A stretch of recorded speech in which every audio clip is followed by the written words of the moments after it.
मांसपेशियों का द्रव्यमान तेजी से कैसे बढ़ाएं?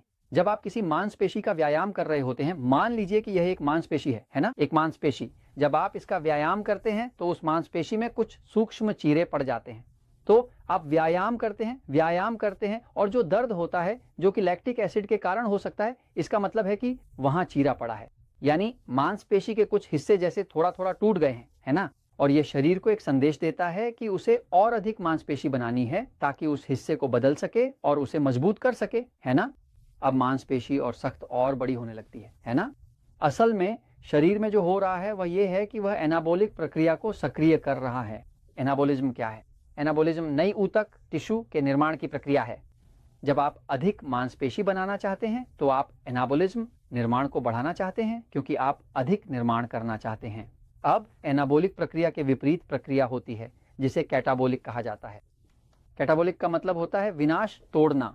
एक व्यक्ति के लिए सही डाइट जो वास्तव में अपनी मांसपेशियों को बढ़ाना चाहता है, वह 3/1 डाइट नहीं होगी, बल्कि 2/1 डाइट होगी। 2 प्रकार के एक खाद्य पदार्थ जैसे मांस, पनीर, अंडा, इस तरह की सभी चीजें, सब्जियां, सलाद और कुछ ई प्रकार के खाद्य पदार्थ जो मुख्य रूप से स्टार्च होंगे, जैसे आलू, शकरकंद या कोई भी स्टार्च वाली चीज, क्योंकि यही स्टार्च वाला हिस्सा इंसुलिन को बढ़ाएगा।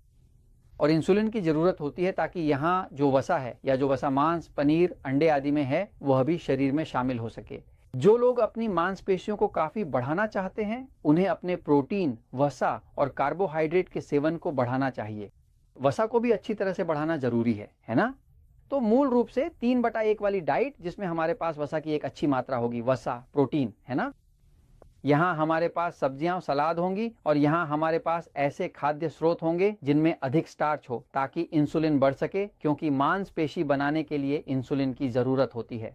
तो अगर आपका तंत्रिका तंत्र उत्तेजित है तो यह बहुत जरूरी है कि आप शरीर को शांत करने की कोशिश करें और उसे मैग्नीशियम और पोटेशियम दें ताकि वह थोड़ा शांत हो सके, क्योंकि अगर वह बहुत ज्यादा उत्तेजित है तो शरीर कैटाबोलिक हो जाता है, उत्तेजित हो जाता है और मांसपेशी को तोड़ता है।